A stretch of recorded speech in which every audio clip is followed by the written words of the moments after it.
It's the beginning of the spring term at King's Langley School, a mixed comprehensive in Hertfordshire with 74 teaching staff. Right, just a couple of things from me. A reminder that this evening we've got staff dialogue. Easter Revision School. Gary Lewis has been head for nearly 5 years. He rescued the school from an underachieving Ofsted category and has overseen a huge improvement in academic standards. His staff are key to the continuing success of the school.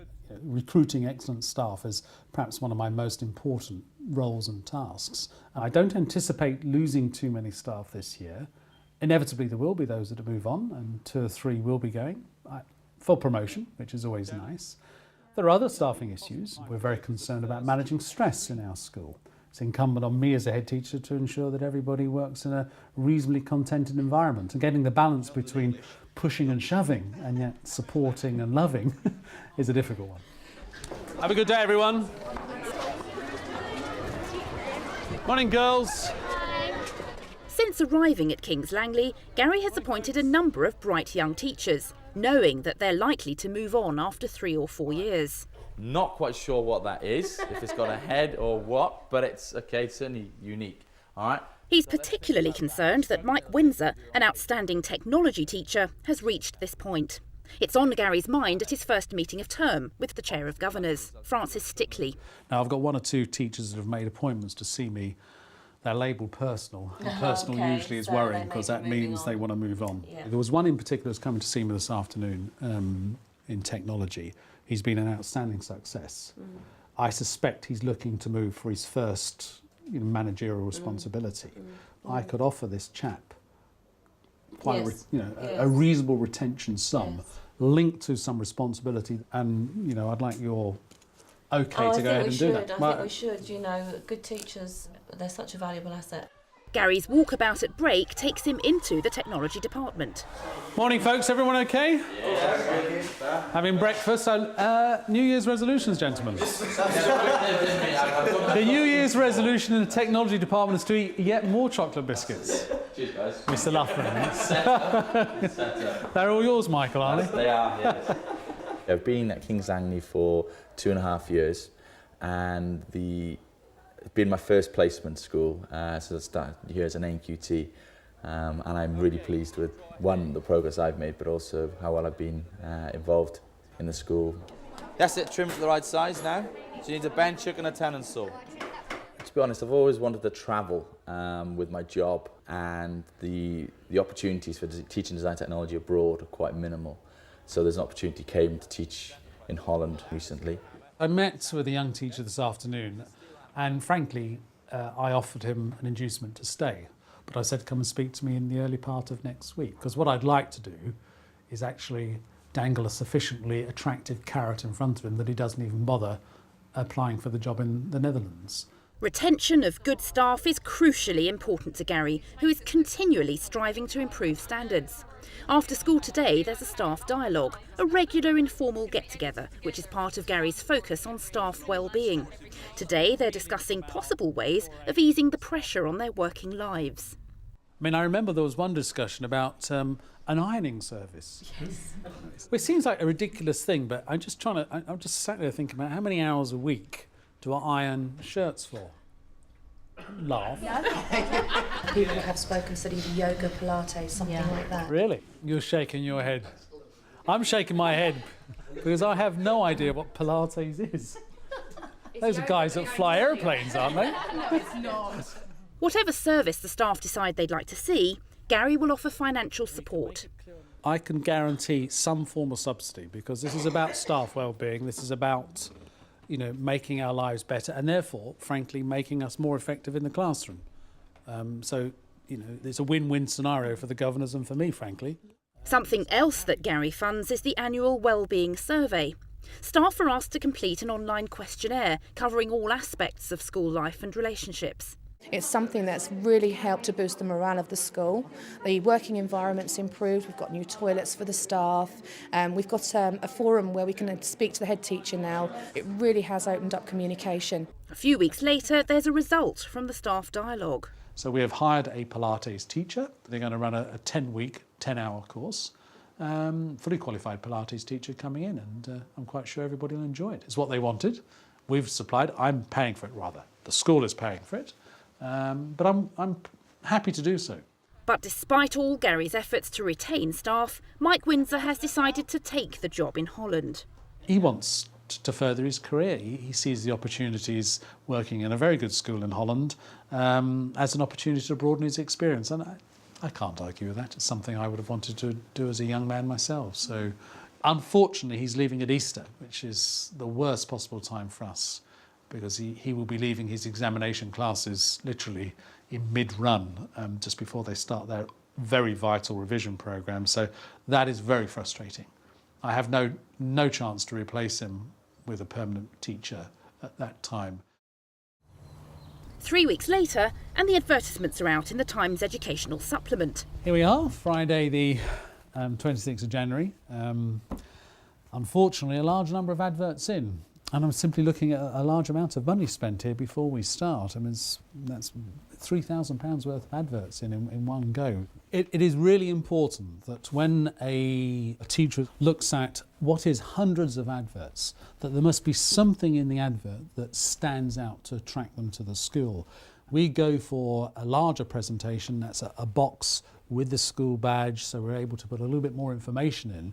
I'm looking here and seeing many schools that's really just close type in a typical newspaper column. Our experience is that doesn't tend to stand out. The mornings are getting lighter. Gary arrives at school to interview candidates for Mike Windsor's job. Unfortunately, already perhaps one of the favoured candidates has actually dropped out. We have 2 candidates to look at. It's always very difficult to make judgments based on the CVs and the letters of application, but both look sound. But I want somebody who's going to be equivalent to Mike. I may be setting my sights rather high, but without excellent staff, I don't think we're going to make the difference we want to. Gary gives the candidates a short account of the school's history. There was an Ofsted inspection in April 2000, and on that front cover it said, "This is an underachieving school." And bearing in mind what had been going on, that was the final nail in the coffin. So we relaunched in September 2002. And as I say, we haven't looked back since. Mr. Skills, would you like to come in? Here's Dean Skills. He's the head of department, the faculty leader. You're okay for this morning? You're going to take the gentleman across? Sure thing, all organised. Ready to go. Dean shows the candidates round the design and technology department. It started off as a finger joint. I see it's gone to a downward joint. Yeah, I think what they're doing is they're trying a number of different ones. They're going to evaluate them, see what's most suitable. As the headmaster says, there's a few rough edges still, but basically they've got some good equipment here, some really good facilities, and obviously some good investment within the school. Then, in a carefully planned day, there's coffee in the staff room, followed by teaching a lesson, followed by the formal interview. And Gary makes his decision. We weren't successful in appointing a technology teacher today. From fairly early on, there was little evidence that it would be right for either of the 2 candidates to join the schools. So that is disappointing. It means that it's Thursday. On Monday, we will put another advertisement in the Times educational supplement. Yeah, another £800, of course, each time. It's extremely expensive, but I have no option. And we'll go from there. But time is against us. Time is against us. I was about to say ladies and gentlemen, but it's ladies, isn't it? Would you like to come along? Do come along, please. The interview season continues with applicants for 2 posts, health and social care and food technology. I know that you are going to enjoy the day. Now, what a bizarre thing to say when you're here on interview. But you will enjoy it, because we have set up the day so that you have ample opportunity to decide whether this is a school that you want to work at. It's very much a 2-way process. But we're looking to see, frankly, if you've got the sort of personality that's going to engage with the youngsters and it's going to mean you're going to enjoy teaching at King's Angley School. He's so down to earth. He made you very comfortable. Now I can see the reason for planning a whole day of activities, because in the end you do feel relaxed, you feel like you've known the place, and you're better able to cope with the questions. Rayness is offered the food technology post, but what about health and social care? Sanal, how are you? All right? Hello, okay, It's been a long day for you, isn't it? Do take a seat. Well, I'm going to put you out of your misery absolutely straight away. You look even more nervous than you were at the beginning of the day. You know, it's absolutely my pleasure to offer you the position at this school. You've done absolutely brilliantly all day long.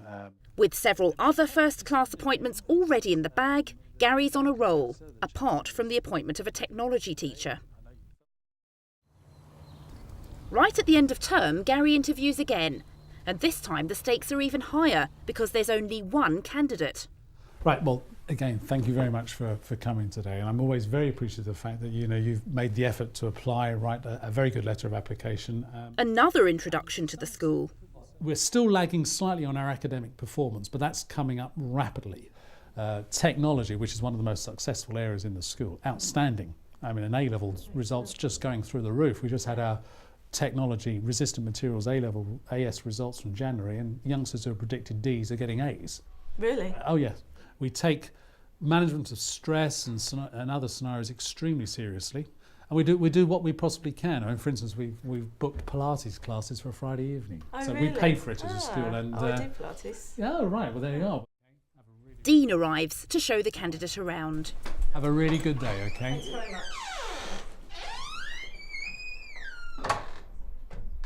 Nice girl. Very nice.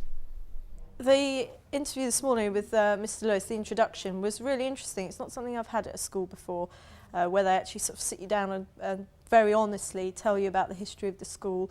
And it was really nice for him to just sell the school in a very honest way, warts and all, so to speak. I think if they offered me the job, I would probably say yes. It seems like a happy school.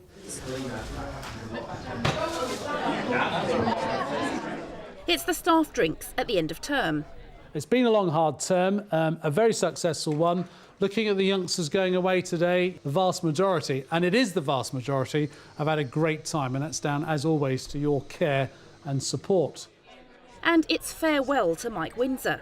Now listen, I just say it again. I mean, your work here has been absolutely phenomenal. You know that, and I hope we've recognised that all the way through.